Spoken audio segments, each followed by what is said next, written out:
I come from a background in financial planning and analysis and revenue management and yield management, this highly financial background.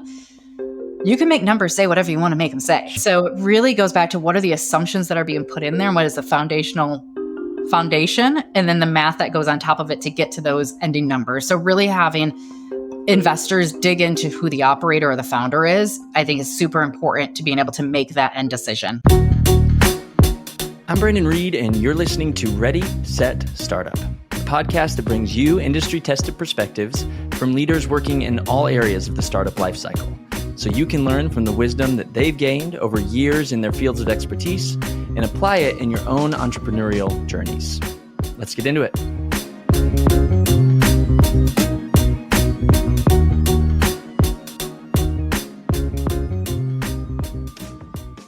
On today's show, I'm talking with Kelly Iannone. Our conversation was so refreshing to me. Kelly is really early on in the journey of investing in startups, so there's a lot she doesn't know yet and a lot that she's actively learning. Hearing the perspective of someone who's not 20 years into their portfolio of startups allowed for a really fresh and real-time conversation about where her head is at and how she's thinking about this new asset class in the context of her broader investment goals.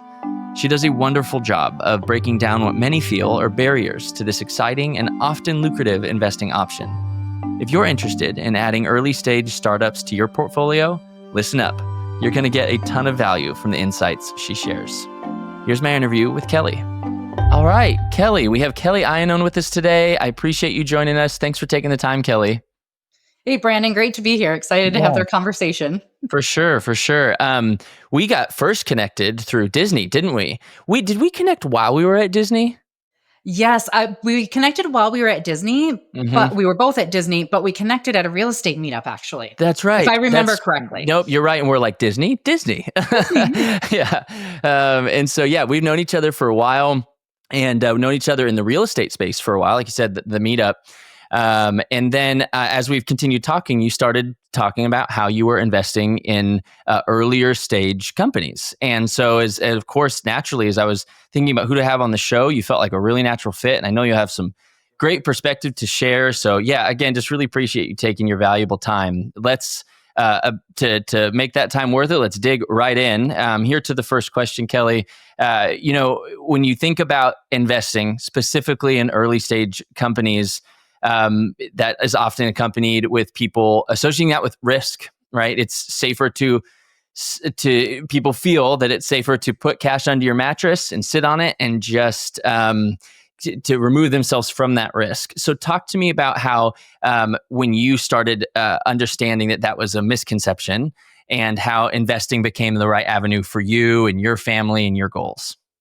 Yeah, people may think that's safer until there's a fire in your house. Or until the government prints more money. Yeah. I always love this question, and I wish I had a really jazzy answer for it or like a really great story, but I am somebody who has been very blessed with, I grew up in a household where we talked about money and my parents invested. They invested in their 401k. They worked at the same company for many, many years, got a pension. They both retired at the age of 50. So for me, it's always been ingrained that you need to invest. But it was specific to the stock market. It was all about the stock market. You invest in the stock market, you do your time, and that's how you build financial security. So I was fortunate to have that foundational knowledge. I would say that as I got older and got into my career, I worked nearly 20 years at Disney. You mentioned that. And I always invested in my 401k. I was with the company early enough that I also have a pension. And there came a point when I realized that investing in my 401k just wasn't going to be enough. There's federal limits on how much you can contribute. And then, of course, there's your standard, what you would expect from stock market returns. And so we hit a point where I realized that investing in just my 401k wasn't going to get me to early retirement, 50, 55, 50 was kind of the target at that point in time. And so that was the pivotal moment of thinking, what else can we do? What else is out there? My husband came from a family that did real estate investing or had some real estate investing experience. That was where kind of the eye opener was for me, because from my perspective, what I had heard growing up, because again, my parents were more in stocks and 401ks, I had always heard, landlords are slumlords, tenants, tear stuff up. That was kind of the story I always heard in my mind. But then getting together with my partner, that exposed a new a new side there, and we expanded into real estate. And then I'm sure we'll chat more, but we just kind of went down then startups. That's a huge gift. I have a young family, 3 under 6, and of the things that you can really, count on one hand of the most important things to instill, I guess, past character and morality and ethical and stuff, you start really quickly getting to the purpose and the wisdom, how to be wise with your money. I mean, that is just, and to get, even if it was just in the stock market, even having the concept, like the conceptual awareness of that you can grow your money, that your money can work for you, is a huge gift early on. That's really neat. As you have taken on your own investing journey, as your parents, like you said, instilled that in you, and you have invested in many different things more broadly. Again, we'll kind of drill down into your specific investment in early stage startups here in a bit, but more broadly, your investing journey, what is something that you thought previously was a gospel truth that you've had to reevaluate and reshape over the years? I would say one of the biggest misconceptions is that you can't trust anybody. That you can't trust anybody, and therefore you have to do everything yourself. I learned I would say I learned very early on, but to be perfectly frank, when you're investing in your 401k or you're investing in the stock market, you're doing everything and entrusting in somebody else. You have absolutely no control over that investment. Mm-hmm. The only control you might have is doing research on a particular company that you then make a decision to invest in. But the only access to information you have, whether it's a private or publicly traded company, is the access of information that they publicly release. That's required by, regulations and stuff. That held true when I started to get into more real estate, and then we'll dive into startups, is that at some point you have to trust somebody. Mm-hmm. And so that was one gospel truth that definitely did not hold true, that you couldn't trust anybody. You have to trust somebody at some point in the game. Part of that is building then the exercise and the muscle of how to determine who you can trust and who you can't, mm-hmm. and what those guardrails are. Yeah, that's really good. I think that is an optimistic way to see it, and I think that that is a really good thing. I say optimistic as a good thing, because you can be over optimistic in anything, but I think to approach with optimism and say you can trust people, and you can take control of your investments is a really great perspective. And it goes to that old saying, "Trust but verify." Yeah, exactly. Yep, that's a great way to put it. Maybe the verify comes first, and then trust. Yeah, but at some point, depending. You've got to leverage other people and their expertise. For sure. Yep. Totally agree. Again, as you think more broadly about just investing in general across your portfolio and all the things you've, decided to put your money and grow your wealth in, what's one of the biggest risks you've taken? And did it pay off? Did it not pay off? What did you learn? My biggest risk I took was when I first started investing in real estate. I was learning, I was going in with the mindset, kind of coming off that question you just asked, was that I had to do everything, that mm-hmm. I had to go find a house to invest in. I had to buy the house. I had to renovate, I was going in with that mindset of I had to do everything. And through actually the meetup we met at, but through these meetups and networking with individuals, I learned about something called syndications in multifamily space. This particular one was an RV park, but I learned about being able to leverage the expertise of other people to passively invest in different opportunities where you still reap all the benefits of being a passive investor. So, the cash flow, the tax benefits, the appreciation, without having to do any of the legwork and the work. That was a big risk because at that point in time, and mind you, it was $30,000 was my first investment in a real estate syndication. But it was I remember my husband and I were sitting here having that conversation in our bedroom going, what is the worst that can happen? What is worst case scenario? And when we really brought it down to worst case scenario was we'd lose that 30,000, and we looked at the big picture. That wasn't going to materially change the path of our life. It would suck. We don't want to, right? But it wasn't going to materially change that. Now, fortunately, that was a deal that we doubled our money in about 3 years. Wow.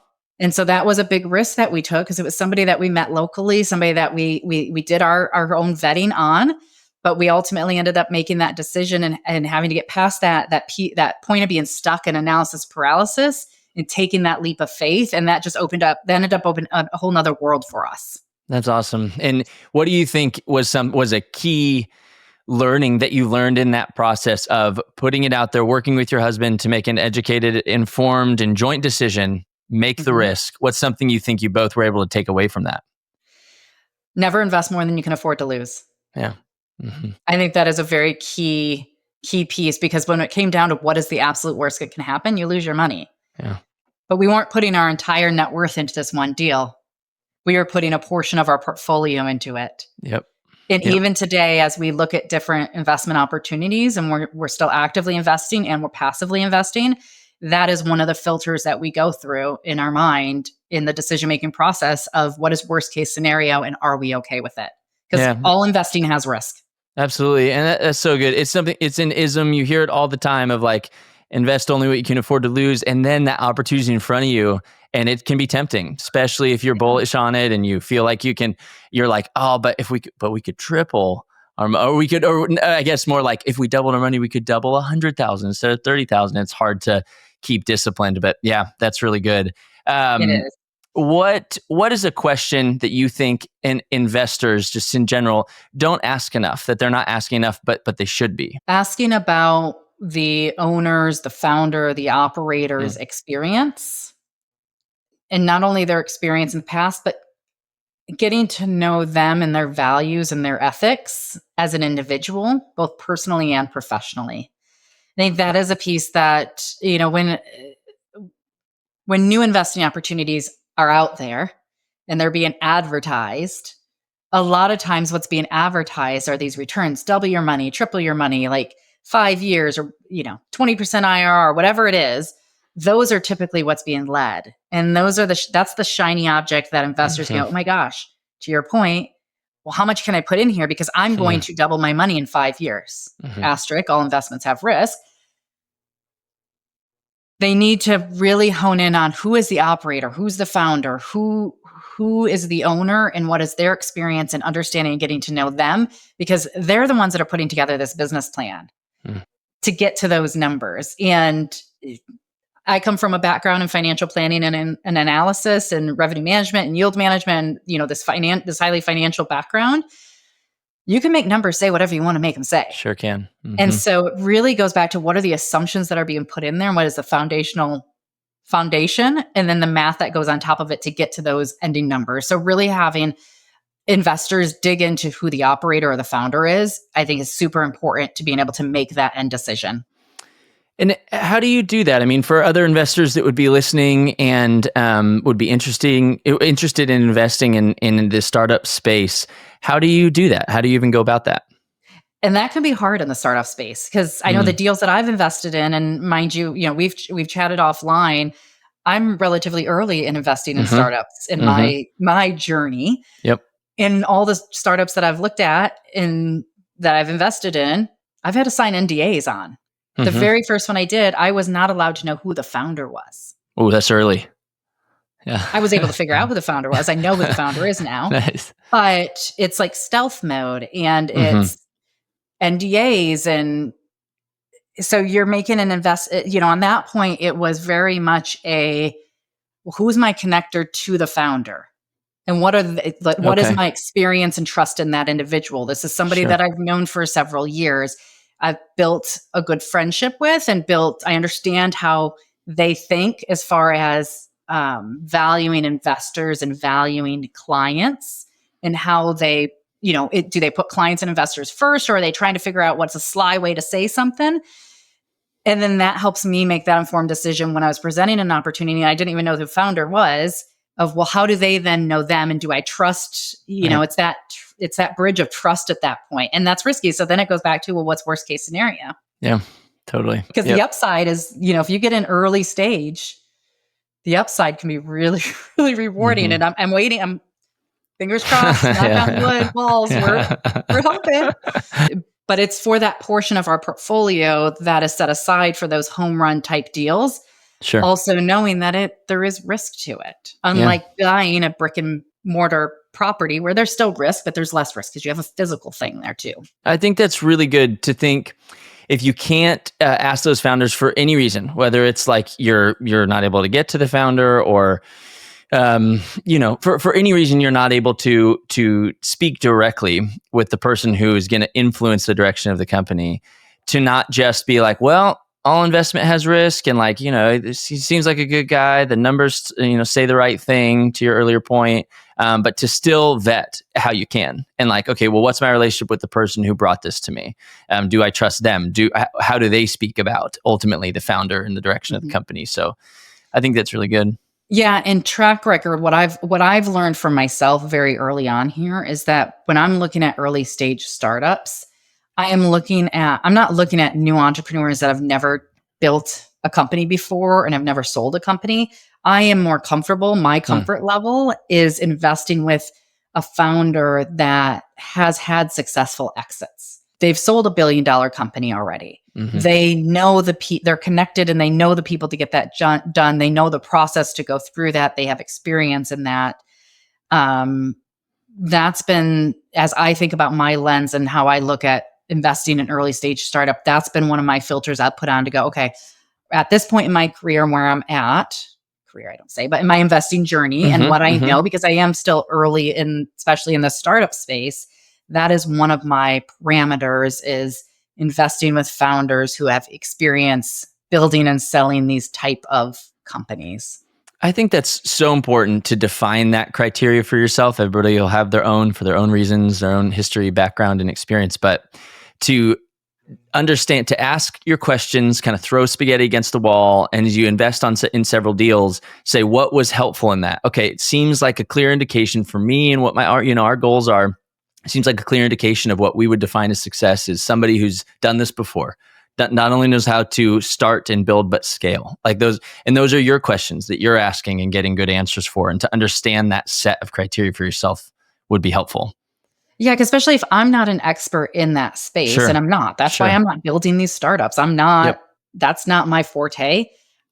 I don't know some of the questions to ask. Definitely. And Yeah. so that's where there's a level of comfort and understanding that it's somebody that has the not only the technical skills to Hmm. build this, future product, but also has the business acumen and connections to Hmm. be able to position it for a sale Yep. or No, IPO or whatever ends up, an whatever exit. the Yeah. future Whatever may exit be, it is. whatever exit it is. That's really good. I like, we're starting to talk more about this startups and your experience in it. And let's just start digging in there. It's a unique investment vehicle, one that, if not everybody even has an interest for, even if they do, don't have a path into, don't even understand how to get started. I mean, what drew you to it? Let's start there. What drew you to this as an investment vehicle when you've tried others and done others and are actively investing in others? It fell in my lap. My first opportunity, it just kind of fell in my lap. It was um, I mean, I think that many people who follow the investing space, the markets, you hear about early investors in Facebook or Nvidia is a big one right now. Hmm. Like people who invested earlier, or early investors in Bitcoin, or just this early investor thing. And that's always this, man, wouldn't that be nice if you were in the right place at the right time? Because that's what a lot of it is at the right place, the right time, having the right connection. But I never necessarily thought that was going to be me because I don't live in Silicon Valley. I Hmm. don't have a bunch of tech friends. Hmm. That's not the world I live in. I live in this real estate space. And so for me, this first opportunity into the startup world came through a connection in my real estate space. And it's nice because it fit in. I could understand it because it relates to the real estate space. And so there was pieces there I could go, okay, I can see how this company fills a gap and I can see where the value comes from. And I understand the regulatory and these different pieces that come into play. But for me, it was networking and then being in the right place, right time, had somebody who was putting together capital for this startup reach out to me knowing that I was not only active investor, but also a passive investor. I passively Hmm. invested in these deals. Reach out to me and invite me to, sign the NDA, of course, Hmm. sit in on the webinar, learn more about it. And ultimately, that's how that connection took place. And then even that, another opportunity comes through the same connection. And to our point earlier of like how I vet them, Hmm. this one I do know who the founder is. I can see there's a website. It's not stealth. I don't know the founder. So then it's having those connections. Well, how did this connection happen? Well, it came from the original founder. And I think that's where then you start to get in this really unique space where the startup space can be, especially in the tech side, can be such it's a small community Mm-hmm. that you start to get opportunities, other Mm-hmm. opportunities come your way or access to them. No, that's so true. And I think, I mean, you said it happened for you that like one happens and then another happens and another happens. And that's, so often in the investment space, in any investment, what happens. You start meeting people, you start getting some experience, and like more opportunities can come. And then you start realizing your eyes are open to how to spot opportunities, right? And you can start to see them as they come across. And maybe something that was a passing reference at one point and would have flown right past is something you're like, tell me more about that. And yeah. Yeah, and that's you say that. I was at you probably know Podfest. I went to the Mm-hmm. Podfest Expo here in Orlando a Oh, I month or did so too. We missed each ago. other. That's We funny. missed each other. I went Yeah. one day, but Okay. the Expo Hall, there was a booth there for a technology, and they obviously weren't there raising capital for their technology. But I started asking questions about this, fintech app. And with my mindset of an investor and raising capital for real estate and all this other stuff I do, I came to learn that they're in a capital raise round right now. So then our conversation goes to, well, how much are you raising? What's the Mm-hmm. valuation? What's the exit look like? And the person that's staying at this booth these weren't the kind of questions they were expecting. And I'm Right. Right. early enough where I'm not like, okay, let's learn more. I wasn't ready to jump on it, but I was able to Right. start practicing those questions to ask Totally. and understanding and thinking about it differently when I was when I was in a position where I'm like, wait a minute, this could be an investment opportunity. So I'm not to that point Totally. yet where I'm going to spot them, but I think you're spot on that at some Mhm. point that then comes. Yeah, for sure. And practicing those questions and those conversations. Yeah. So talk to me about as we think about, again, we've mentioned it multiple times. You're investing in several different things, Mhm. actively and passively, and so there's clearly there's a degree of diversification that's important to you in your portfolio. Talk to me about just your thoughts on that, like, and how startups play a role in that. Why, how that has played a role in how you guys have chosen to diversify.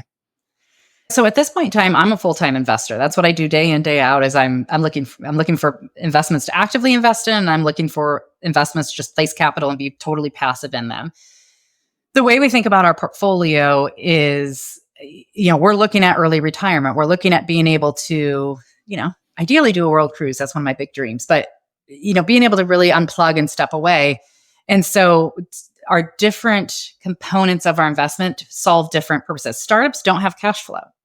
So they're not going to be providing me with income to buy groceries or to reinvest in other Sure. deals in the next 2, 3, 4 years. They're a longer term, but hopefully a much higher equity multiple and really give a step up from that perspective and growing the overall portfolio's wealth. So that's how we think about kind of positioning our portfolio is what is set aside for like stocks, equities, long-term hold. Someday we'll start pulling off of that to fund retirement. What's shorter term cash flow Mhm. from like real estate or agriculture? We've got a portion of our portfolio set of that a little lower risk because you've got that hard asset, you've got the infrastructure, you got the insurances, all those pieces. And then we have this portion of our portfolio, and the newer portion of our portfolio we've been invested in a couple years now of very early startup tech that is no cash flow, but it has an opportunity for those home run deals. Higher risk, at least that's the way I'm thinking about it at this point, even though I'm trying to, hedge those risks by investing with folks who have had successful exits. But it has that potential to be home run. Yeah, yeah, that's good. It's interesting. It'll be so interesting as you continue to get into this space, and if you continue to invest in startups, you hear from the big venture capital firms that they're managing all these institutional investor money, and they're putting tens or hundreds of millions of dollars into these companies. And I don't know what the ratios are, but it's something like you invest in 100 companies, 80 will lose all money and go to zero. You know that 10 will be, you'll get your money back. You know that 5, you'll make 10x, and in 3, you'll make 100x, right? And that's the whole game, is like those 3 or those 5. And as you do this on a much smaller scale, how that works, right? Because you're playing it more like, well, I want to make sure that each is very well vetted so that I have the best chance to at least get my money back on each, rather than doing all right, let's hit it with 10 different companies and like one will do really, really well and will pay us back for the 9 that fail. So that'll be interesting to see how that works for you guys and how the diversification works at a smaller scale. Yeah, no, that's a very good point, because that's like what I'm invested in. And like, I'm looking for that to be the 5, 10, Yep. 50 next, whatever ends up. Yep. Like, I'm looking for it to be that. And I Of think course. ideally we all think that. We hope that when we go into a deal, that's why we go into deals. But that's what I'm kind of vetting to based on experience and background and filling the niche. The other piece with that portfolio, right, is that there are different asset classes, equities, Yeah, totally. real estate, and then tech as well. Yeah, and you're investing with an entirely different mindset than these VC firms are. They're like, they only need this amount of questions answered before they're like, sure, here's our money, and you're probably going to fail, but if you don't, we're here to reap the rewards. And you're doing much more granular, like you're getting to know the founder. And that's, there's just a different kind of investors and different, at different stages. So it's interesting. Yeah, I don't have as much funds to be able to spread out to multiple different things. Right. You don't have 10 million to give them and 10 million to give them. Unfortunately, no, I don't. yeah, that's right. So let's have this conversation kind of in real time, Kelly. We talked a little bit before the call. We were talking about how all spaces have their own jargon and their own kind of intimidation factor and kind of these black boxes of information that it's hard to crack into. And we were talking about that, and we were talking specifically about angel investing networks because we knew we were going to kind of go into that today. And you were like, hey, I know very little. And I was like, I do too. I know very little. So let's have a conversation a little bit in real time of what we both understand, because I think listeners will appreciate the authenticity, because most people don't know about like what these are and what they mean. But let's approach let's just approach the topic of what you did know, if anything, really, about the angel investing network space. Maybe the question is, even when you decided to invest in early stage startups, why didn't you even look into that as an avenue, as an option? Or did you at all? What did you learn? And then what drove you away from that, decided to invest your own money on your own? Yeah, so angel investing, like conceptually at the very high level, like I understand what angel investing is, right? You're investing in very, very early stage startups. Conceptually understood that. So yeah, I went into Google. I'm like, okay, what's an angel investing network? And it kind of confirmed, yes, high level, that's what it is. I understand there's platforms out there. I don't know any of the platforms. I think that these are probably things that as part of my journey, I've at some point, I'm sure I've encountered them at some point. But if I get on a platform and I see minimum investments $1,000, throw $1,000 here, $2,000 there, which I imagine that's probably what some of this is. Sometimes I kind of look at it as it's not worth it for me. I don't know. There's a certain level of like, I'd rather put 10,000, which is still a lot lower than, what I do in the apartment space and even what I've done in the startup space. But I'm looking for what I feel like are more curated type offerings than what I feel like. And this could be totally inaccurate. So viewers, comments, leave a review and put a comment. Nice. But I feel like what I would find maybe on an angel investing network or a platform that has just a ton of companies you could potentially invest in for as little as, I don't know, $1,000. I don't know what it actually is. That it could be any Joe Schmo going on there, adding their company and raising capital and not necessarily having a level of scrutiny behind what information is provided, financials. That's my perception of what that would entail. Yeah, and I mean, it's hard to cover it with a blanket statement, but I imagine, because there's just got to be an offering for like every type of interested investor. But I imagine that there are options for people who are like, hey, I have 10 grand and I want to invest in 15 companies with that, so that I can, that same idea of a VC firm, but at a small scale. It's like, I know that one company that I buy a fractional share of, $800 might turn into 10 grand, and that would pay me back for others. That whole game that I'm sure you could do at a smaller scale. And then I'm sure there are some others where maybe you have to be an accredited investor to even join the platform, to even get a username. I mean, I'm sure there's things like that. I also know that, where'd you graduate from? I got my master's from Stetson University. Stetson. Okay. Well, I'm sure Stetson. A lot of universities and colleges have angel investing networks that I graduated from Baylor, and they have a very active, in particular Baylor does, but every state school has it, these angel investing networks where, as an alum of the school, You can say, I have some money I'd like to invest. And then students of that school have direct access into like the earliest stages of ideas, have access to that network to come in and say, hey, because I'm a student here, I get to pitch to you guys. And then you guys vet the ideas and invest in these early stages for students and recent grads. And I mean, I could go to Baylor right now and pitch my idea using it graduating 10 years ago. So that's another avenue too, which is interesting. Interesting. Yeah, no, I wasn't familiar. I wasn't familiar with that. I think the other thing for me, so I never looked at angel investing. We talked a little bit earlier about, my entry into the early startups kind of fell in my lap, and it came because of my network and my connections that I have through my investing in the real estate space. And I think one of the things that I've gotten, I'll say spoiled to a certain aspect of, and part of what I like about when I invest in like a real estate syndication is that I have a lot more access to information of who the operator is, or who the operator is in this space, who the founder is in the startup space. Can get direct access to, send me your underwriting model, send me this, send me that. And for the most part in that space, I get access to all the information. If I don't, it's usually a red flag. It's different in the startup space. It's different with what I invested in the startup space. But I think the concept is very similar, that it's like a two degree of separation between me and the founder. Whereas if I'm investing in an angel investor network or on a platform similar to, I'll just say Robinhood. I mean, obviously that's for stocks, not for companies. But if it was a similar type platform, I have no connection to this person. I haven't been on a Zoom call with them. I haven't grabbed coffee with them if they're local, or I haven't flown out to see their property or whatever it might be as part of that due diligence process. So I think that was something else that made it easier for me to take that first leap into this early stage startup, was that it was similar in that space, and that I was comfortable with, I'm used to the, SEC 506C or 506B, whatever the exemptions are. Like, I'm used to that type of legal process from an investing standpoint. Yeah. No, that makes total sense. And the whole accredited investor and non-accredited, that whole I think that's very common, is people learn the space and then they just stick with, they diversify within an asset class, but stick with an asset class. And I'll commend you on like being able to step outside of that and say, no, I'm interested in other types of assets and protecting my wealth in multiple, in different ways, because there's advantages and risks and to all of it. Yeah. And that's, you kind of mentioned or asked earlier on of being able to invest in like 10 different deals. There's, that's kind of the venture capital ways. You invest in 10 and you expect a high percentage of those to fail.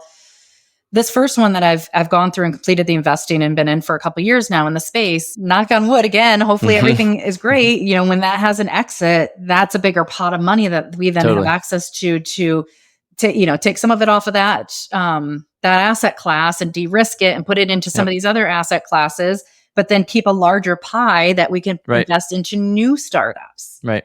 Totally. And hopefully the same founder has yet another idea and something else. And just continue to plug in on the early stage. And this new pot of money then becomes less necessary, I'll say, because we've had this big win here and have de-risked it to be able to go, we're good. Let's have fun now with this. Totally. The amount of money that you can afford to lose grows. Increases, right? Yeah. And so that's either putting more into one deal or two deals, or spreading across multiple deals, which... Right. Totally. Yeah. We'll see kind of what happens as you continue to learn and grow in this space, like how that takes shape for you guys. It's interesting. So let's talk about kind of the future opportunities. And we've talked a lot about how these first few deals came to you and how all that worked. But what are your thoughts on what you guys want to do in the future? Are you kind of waiting for something else to fall in your lap because you're not actively looking? Are you more thinking, no, hey, let's actively look and here are the directions we're going to look? How are you thinking about that? It's twofold. I am definitely actively still looking. Okay. We're not done. Like, we're actively still looking, still doing stuff in the real estate space, the apartment space, doing stuff in the startup space as well. We've got another opportunity that we're vetting right now that I do know the founder of. Founder has ran their own company for, nearly 20 years. And now they're adding some, additional tech AI to it. And so we'd be investing in kind of that forward-looking business plan. And again, it's going to the experience the founder has. Yeah, they've ran a very successful firm, a leader in the industry. They're a leader in the industry, and now they're adding this piece of tech to it that's very in line, right, with all the trends that we're seeing right now in the AI field. and looking at, okay, who are the other leaders that he's putting around them that are on the board of directors or lead of the Also companies, and important. Mm-hmm. who's close to him that has built a similar type company that has exited. Like this specifically is a SaaS company. So who's built SaaS companies that have had successful exits, and how close are they to the founder to help support and educate that piece? And so it's again, and it's very much, if your listeners can't tell, very early. And I'm still trying to formulate my mindset and my questions and what my A risk valuable tolerance perspective. is. Yeah. Mm-hmm. Yeah. And even I run an investor community. So I've got a community of investors as well. And so looking at it from that perspective of going, okay, I can passively invest in this, but I can also be a bit more active and bring it to my investor community as well. And what questions are they going to ask, and how am I going to protect them? And, to whatever extent I can. Obviously it's still an investment, but how do we look at it from that perspective? And so that's where we're looking, both apartment space, definitely. And then of course, continuing to kind of grow and dip our toes in this early startup space and just the education that goes along with that. Yeah, I love it. I think it's really encouraging, I think, for people to hear of someone from your perspective, such an honest perspective of like, hey, it's early. Like I'm trying this, like fingers crossed over here. But how I'm hedging, how I'm making sure decisions are informed, where else I'm putting my money. I think it's a really down to earth perspective that a lot of people find themselves in. Right at the will start listening to a show like this saying, I'm interested. Like I'd like to start understanding what it looks like to invest in early startups and hear from founders. But I don't even know what that looks like yet. And to find an episode like this, I think is going to be really, really helpful. So I love your perspective. Yeah. And to that point, one of the other things that I've done to start thinking about even like an exit is listening to other podcasts that are interviewing successful entrepreneurs who have had, $5 million, $800 million exits. Totally. How they think about money, how they think about things, how they're investing their funds. Because that then starts to mold our mindset to going, okay, well, when the hopefully inevitable happens, are we preparing ourselves for that exit? Interesting. I thought you were going to go a different way with that. I thought you were going to say how these founders are thinking about their companies so you can understand how to spot a good founder. But you're saying more of like, no, hearing from these founders who have successful exits and have their own pot of money, where are they taking it? Interesting. Yeah. Because that applies whether we've got a small pot of money or a big pot of money. Sure. It's getting in their mind, it's getting in their head and getting their perspective on how that changes or doesn't change their lives. Yeah, totally. Founders, certainly, when things go well, they end up with a pot of money, and it takes all sorts of forms of what that looks like in their next step. Some dump it right back into a whole new thing that they build from scratch and go all in again. And some take it and move to Hawaii. And yeah, there's all sorts of things. So it'd be interesting to see and follow that, track that. Let's move to these. I got two kind of closing questions for you, and I want to. We take a step back from this, more specifically talking about startups and startup investing. You have such a wide breadth of experience, both corporately and outside of that. So this is going to be interesting. I love hearing this answer from people in different spaces because it's so wide open. But Kelly, imagine that you woke up at the start of your career doing it all over again, but you have all the knowledge and experience that you have now, but you're able to take that with you into that version of yourself, and you have like $1,000 and a laptop. What do you spend that first week doing? How do you get started? I don't even think $1,000 matters. It doesn't. Yeah. I think first it's self-reflection of if I had all the information and knowledge that I have today at that point in my time, self-reflection to understand what I really want to do with my life, where I want to go as far as like unplug from the workforce when I want to do that, or what type of role, how I would like to spend my days.